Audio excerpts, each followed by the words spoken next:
Some of the best filmmaking I've ever seen comes from non-Western countries, and that is why I encourage everyone to give world cinema a chance. Sure, maybe it takes a while to get used to the subtitles if you aren't used to watching anything in an unfamiliar language, but I assure you that it is worth it. But if you are willing to give foreign movies a chance, you might be wondering where would be a good place to start. Well, in today's video, I've rounded up 5 different movies and shows from a variety of countries which I believe are accessible enough for Western audiences to get into despite being non-English. So without further ado, here are some great examples of world cinema that I would recommend to anyone who is getting into this aspect of filmmaking for the first time.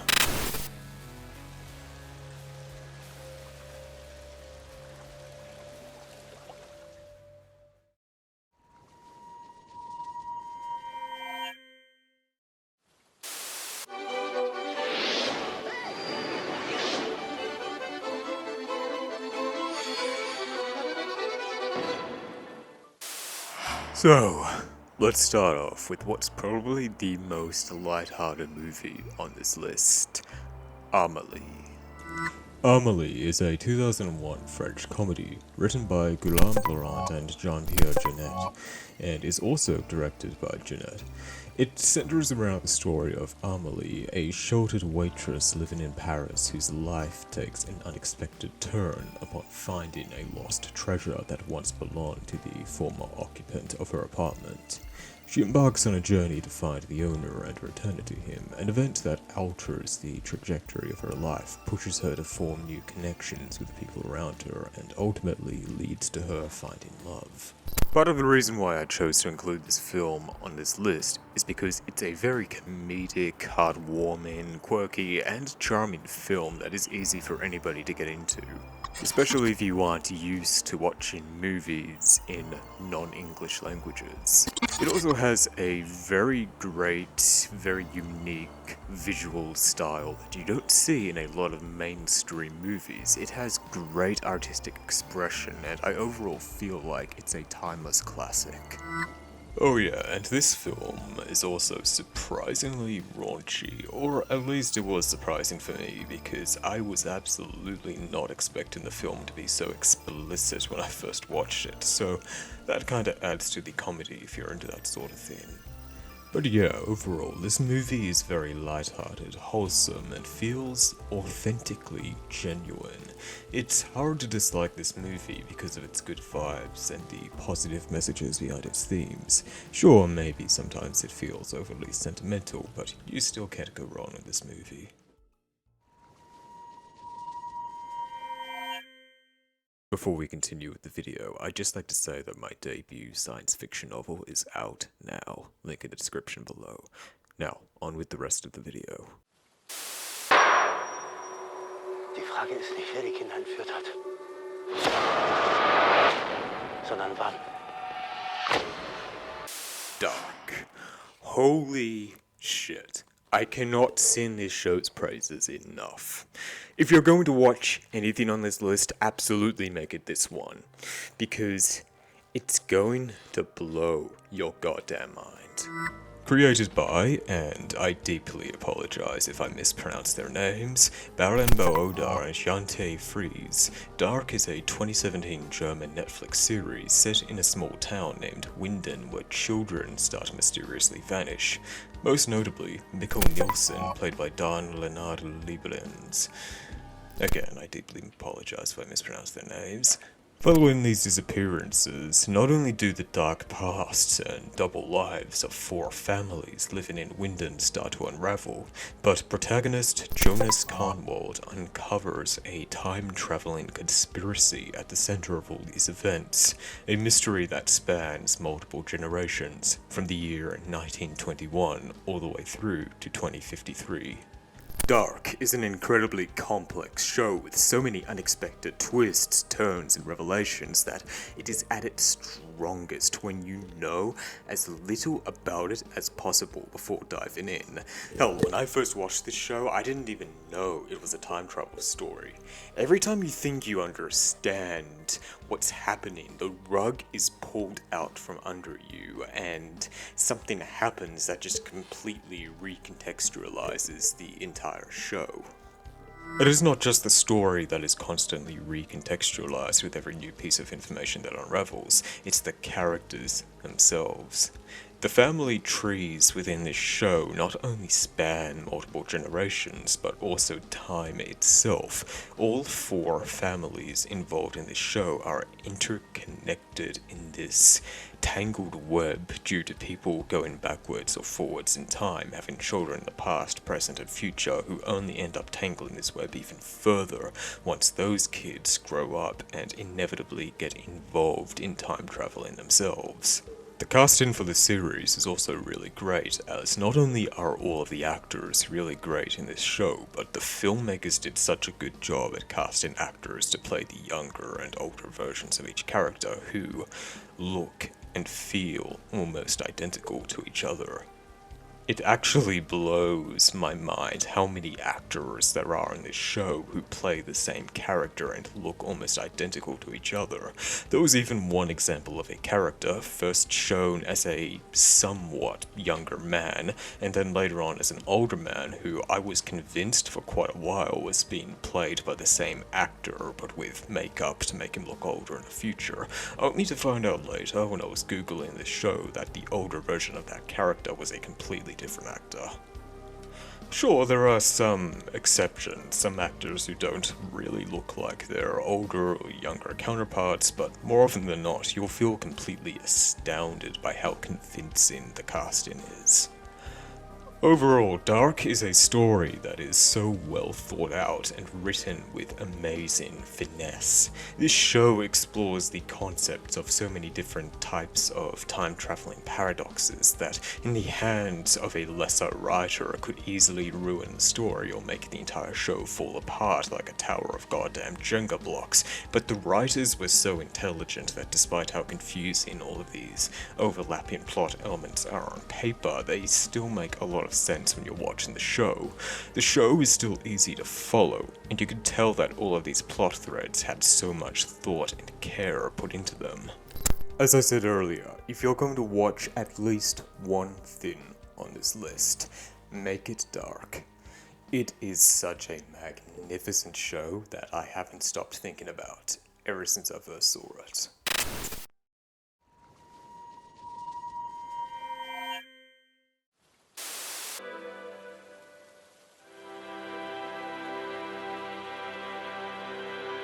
TVN 수목 드라마 나의 아저씨. So let's move on from France and Germany to discuss South Korea. In particular, the 2018 miniseries My Mister. My Mister is a drama written by Park Hae-yeon and directed by Kim Won-sok. It centers around a man in his 40s named Park Don-hoon, played by the late Lee Sun-kyun, and a woman in her 20s named Lee Ji-an, played by singer-songwriter IU. 2 people working in the same office building who are both enduring difficult circumstances and trauma in their personal lives. Ji-an is burdened by debt and hardship, struggling to support her sick grandmother while working multiple jobs and being constantly harassed by a loan shark. Don-hoon, on the other hand, is struggling with a difficult marriage and family life while also suffering through workplace mistreatment and is overall living with deep personal wounds. The story follows these 2 characters as they cross paths and help each other, forming a deep and loving platonic bond that helps them both heal and eventually improve their lives for the better. The show also explores the stories of the people around them, such as family and friends, as they too are dealing with their own challenges in life. My Mister is a very deep and emotional show that has a very strong and resonant impact because it's a story about the human experience, with a realistic portrayal of ordinary, everyday people just like you and me, enduring these struggles and stresses of day-to-day life and personal relationships. Not to mention the performances from the actors are very strong and believable, which further adds to the sense of groundedness that this story brings to the table. It should also be worth noting, if it's not already obvious, that this show's story can also be very emotionally heavy. It's something worth keeping in mind before diving into it, because some people might find it to be a difficult watch for this reason. But I've given it a spot on this list anyway, because the thought-provoking themes that this story explores is very relatable for anyone, regardless of their background, nationality, or any other differences. It's a story that is very universal and transcends the South Korean demographic that this show was made for. The soundtrack is also really great and just as memorable as the show itself. There's tons of music in this show that are just simply incredibly beautiful, with my favorite song from the show being Grown Ups by Sonia. It has a very powerful and emotionally strong melody to it that easily gets itself stuck inside your head. I was even listening to the song while writing this section of my video just to kinda help immerse myself back into the world of the show and inspire me as I write my thoughts on this series.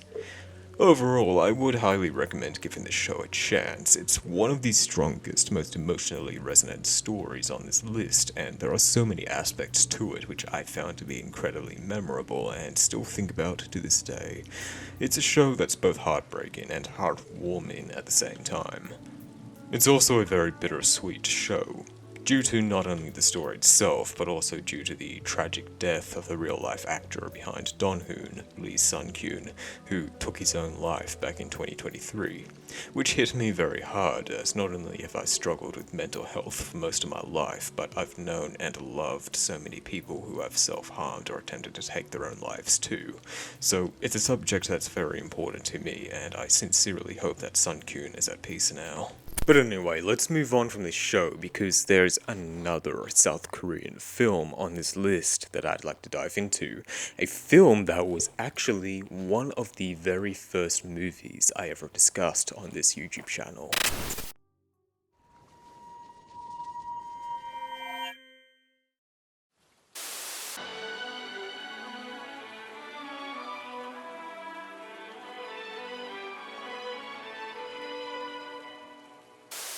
2010 action thriller The Man from Nowhere was probably the first Korean film I ever watched, and when I did, it quickly became one of my all-time favorite action films for its grounded grittiness and emotionally driven storyline.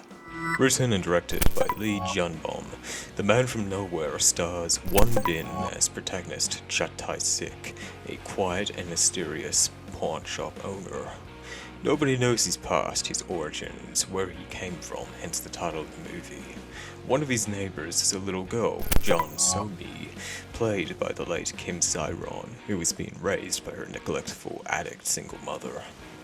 The two develop a bond similar to that of a father and a daughter, So-mi beginning to view Tae-sik as a father figure. But one day, So-mi and her mother are abducted by a drug and organ trafficking ring after her mother stole drugs from them.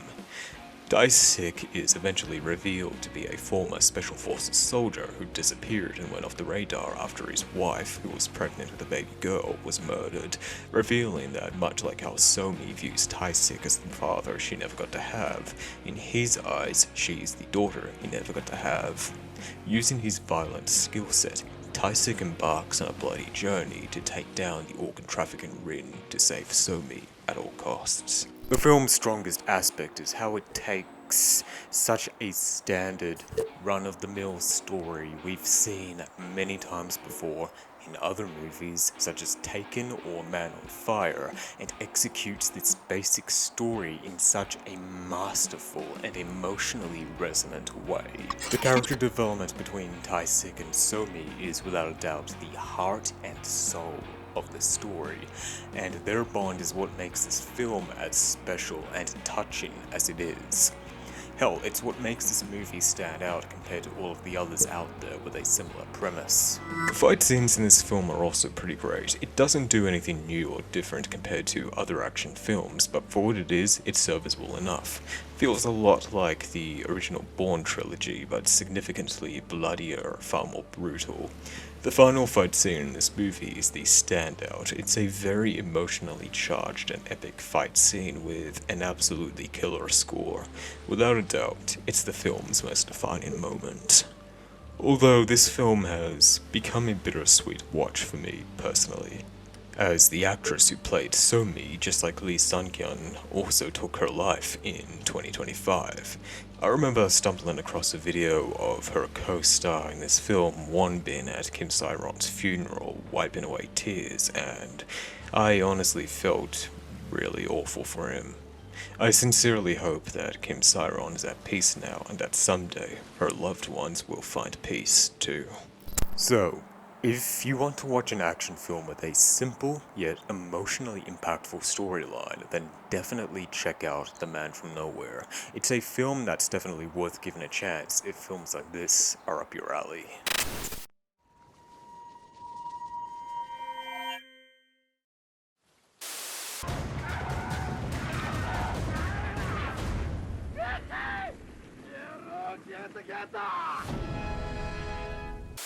Not gonna lie, I was second guessing putting this film on my list because it is 3 hours and 27 minutes long, which doesn't feel very accessible, but runtime aside, I still consider this film to be accessible so long as you don't watch it all at once. They even have an intermission halfway through. So anyway, let's talk about the very famous Akira Kurosawa epic, Seven Samurai.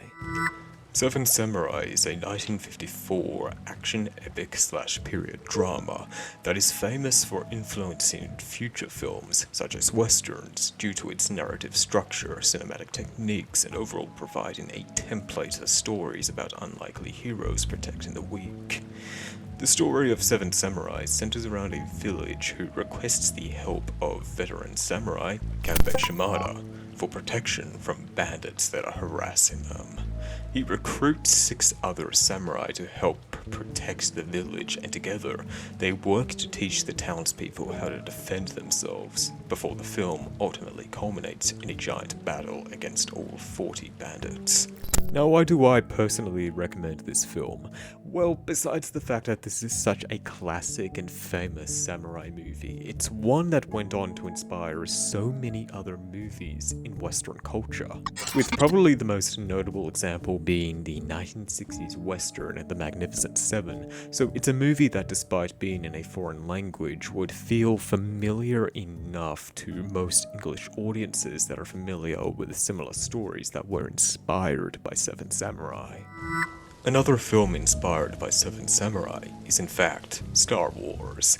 There's even an episode of The Mandalorian that is very obviously inspired by the plot for Seven Samurai. Another Kurosawa movie, Hidden Fortress, also heavily inspired Star Wars, particularly A New Hope, but that's a topic for another day.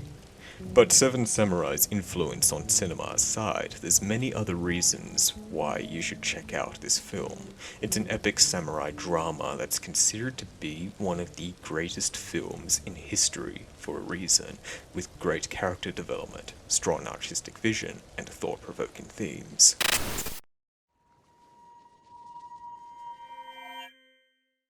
So there you have it.